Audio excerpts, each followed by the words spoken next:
Hello everyone, welcome back to Cloud's Fortresscraft Frozen Factory. Now, admittedly, I was a derp, and I actually recorded most of an episode without my microphone on. Unfortunately, it's the second time this week.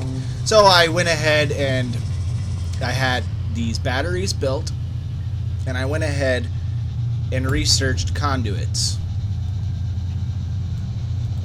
And we built two sets of them. The conduits take 18 laser energy transmitter Mark III and 9 polished chrome lenses for each conduit. And you need one on every battery, or one on each battery, I should say. It's just a 3x3. One on that side. One on this side. And they will equalize power between the two, up to 10,000 power per second, which is pretty amazing.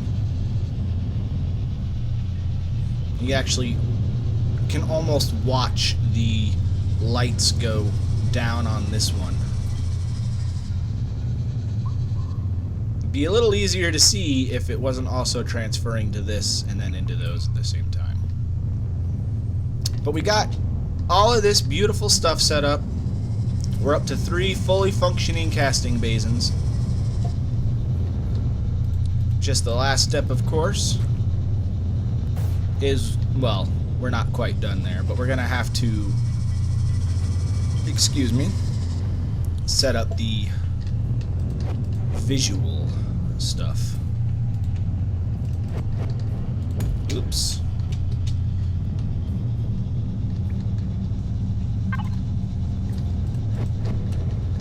Now also what I have done, besides the conduits, is because we're automatically crafting the Mark III power booster, or the Mark III laser energy transmitter and the Mark III battery, I went ahead and added another alloyed machine block crafter. Yeah, we're making these now, the power storage Mark IIIs. And let me grab my chromed and magnetic blocks while we're here. I went and added another one of the alloyed block makers right here. Alloyed machine block assembler. So now we have 2 alloyed machine block to 3 hardened. Probably eventually add another. Not yet though. Look at that, Spiderbot's down here. He wanted to check out what's going on. Hey, you gonna help me out with this cryoplasm, or are you just down here to hang out? Oh, he's charging too. Well, that's convenient. That must mean the Spiderbot power table's right above. Interesting little glitch. So I've got space ready for my next geothermal power plant. And we're just collecting the pipes every now and again and popping them in here so that when it's built, we won't have to be waiting on that this time. I've also gone ahead and just thrown in 100 Freezon. It's actually used most of them, but this has been running now for quite a while. So, in order to satiate their lust for ore, I've improved on the lifts a little bit. Let me just go through the 2 teleporters. It's telling me to build a slime attractor, yet I have a slime attractor. Grab a drink of water.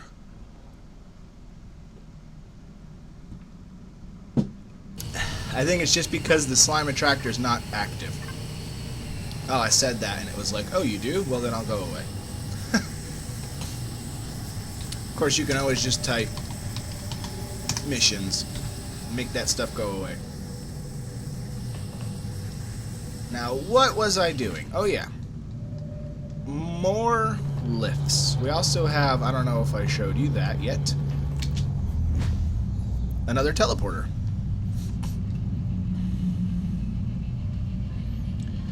And we have 2 more, soon to be 3 more. I'm not quite sure what he's stuck on. Maybe he's still building the pipes, because it is a clear path down. So we have another trencher. So we're up to 4 trenchers now. 3 in molybdenum, 1 in chromium. Really, that's just what we need right now. We need more molybdenum than anything. So I hope that will help a little bit with getting ore and getting bars and all that fun stuff. And that's the same as before.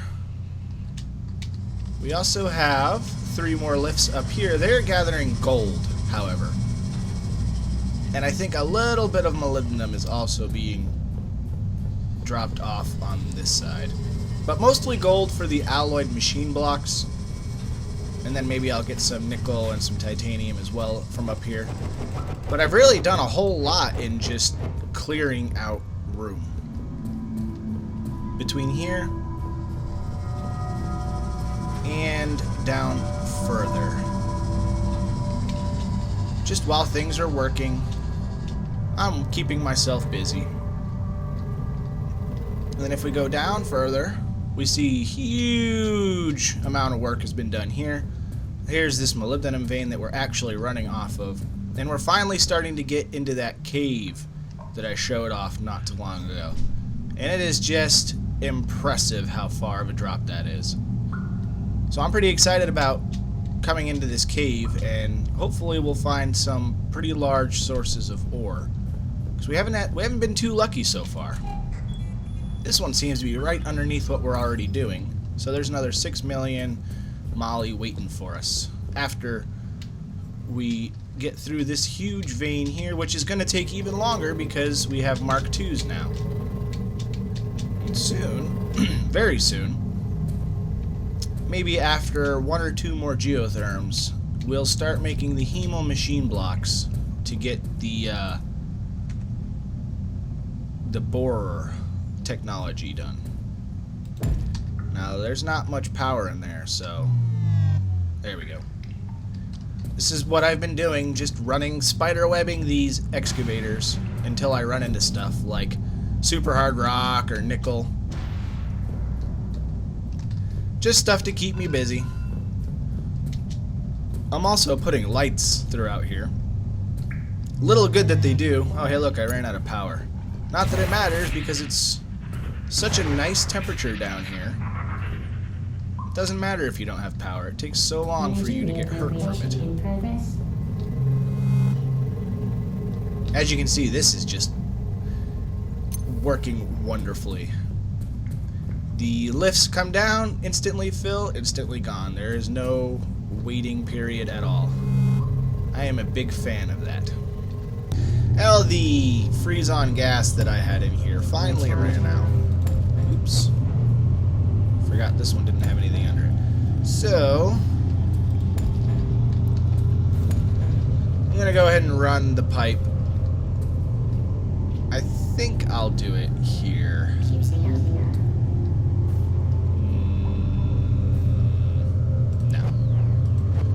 Change my mind. I'll do it right here. That way I can do a turntable here.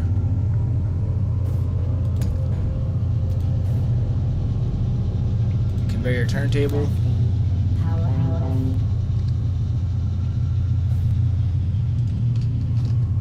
Oops. We need that first. And then we'll just turntable it. Well, actually, this will be the last one, so that one doesn't need a turntable, but we'll put the turntable here for future.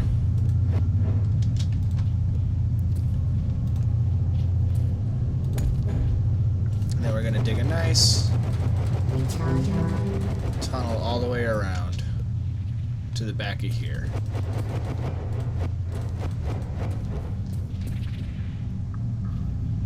We'll go, I think, underneath this way.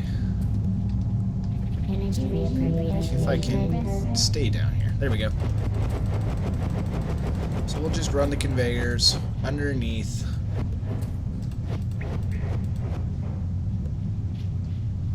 The hoppers that are already getting Freezon.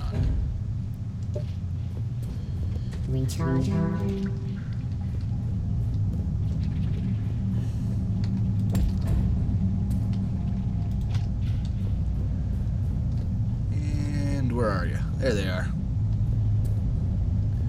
Only one? Energy reappropriation in progress. I mean, I did just empty it not too long ago, but really? Only one? Okay. Well, I guess there's really not much of a reason, since now we're using this stuff probably quicker than we're going to be able to produce it. There's really no sense in me keeping it in my inventory anymore. Let's cover that up. Unless, of course, we are producing it with the one particle filter faster than the one geotherm can use it.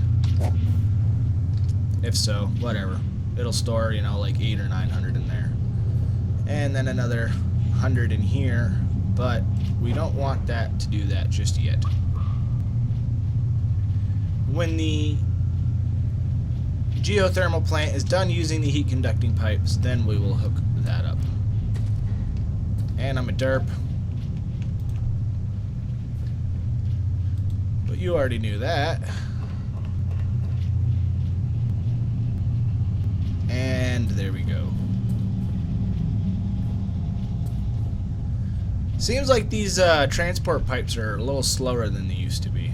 I could be wrong. I probably am. So now that you're getting... Yeah, you're still hurting for power. But he was keeping all of these supplied.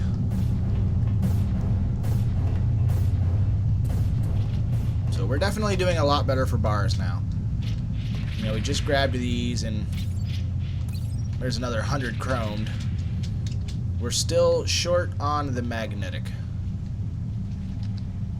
So we have 464 chromed, almost 400 magnetic. We've got plenty of imbued machine blocks, so it's really just a matter of the T4 bars. Yep. Just the T4 bars still is what we need.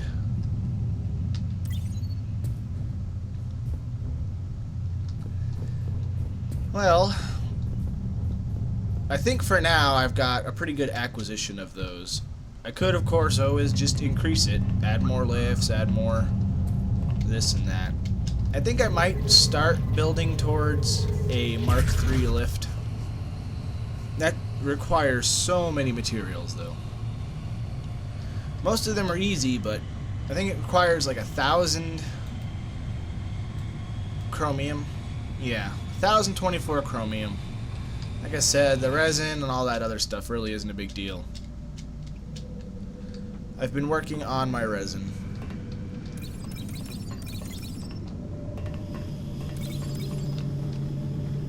Yeah, 417, I got most of it right there, but again, that's not the hard part. The 1,000 chromium, that's kind of an investment. One I'll be willing to make eventually, just not this exact moment. Let's head on this one, below magma. This will take me directly to the chromium. And we can see how soon we are to moving this one. 2.9 million, yeah, so there's not much left there at all. Fortunately, however, we can just remove all of these pipes and everything when it's over with, because there are several smaller chromium veins. I mean, there's that, but we're not even going to touch that. All the way down here. I think I've already scanned these, or this. I believe this is all the same vein. 6.9 million, or 6.49 million, and then 5 million. So together those are 11 million. And I'm sure there's another one around here somewhere. So we have plenty of chromium. We just need to go down deeper for it. And I can actually almost stop doing this. 1, 2. Let's do it on this side. Yeah, I can almost pretty much stop doing that.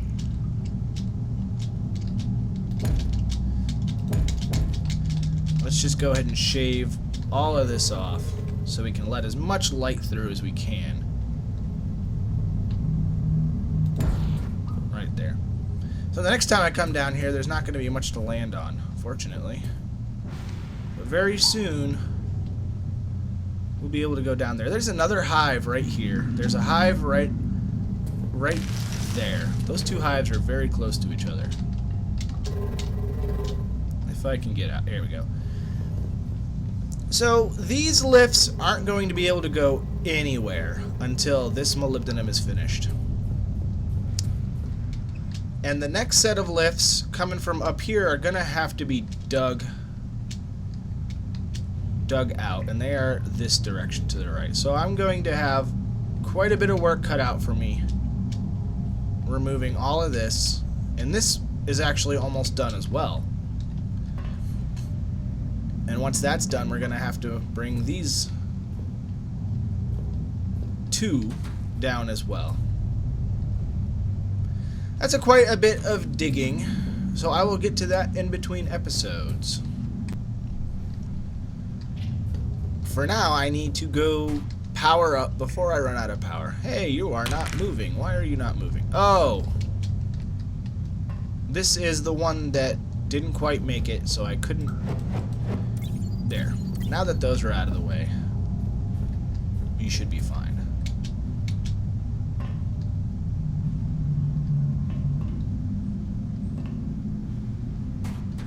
Great. Everything is looking good. Recharging. Get some more power for ourselves. I think it might be a good idea to send more down here. Although it might just be because of all of the excavation work that we're doing that we're going through this much power. Yeah. Land and take off right away. That's how I like to see it. So like I said, I got a whole lot of digging to do. I'm going to start here, dig out 6 more here, and then go to... No, it's still here, so I got to dig out further this way and to the right. Yeah, that's going to be quite a bit of digging. I could always put an excavator underneath and aim it upwards, but those tend to do bad things to my buildings that I don't want them to. Ouch. So we're going to take the teleporter on out of here, back up to the surface.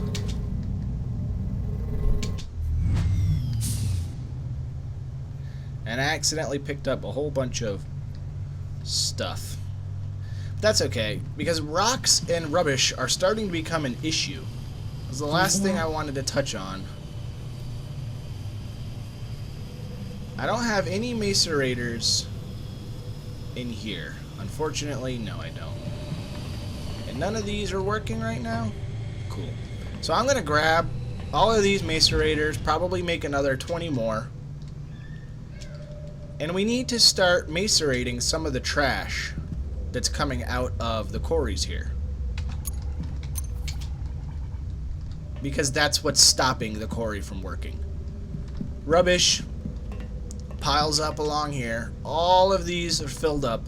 And I was just here emptying these out less than a half hour ago. So I'm going to have to start filtering. I'm probably just going to put it on a conveyor turntable.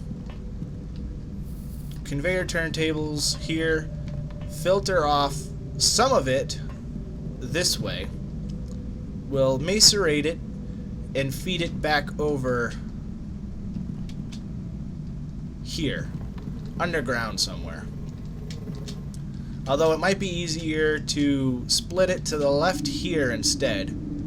Macerate it right here and then feed it down this way. Because when we macerate the rocks and such, we're going to get bits of ore out of it. And that's a continuous process. That doesn't stop like these do when they're full. I got a crashed ship over here. DJ must have changed the range on the flashing lights from the research ships, because you've got to get really close to them now before that flashing light starts. And I'm glad, because those flashing lights are kind of irritating.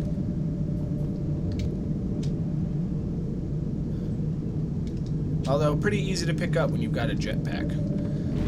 So that'll have to do it for this episode. I appreciate you watching and hope to see you next time.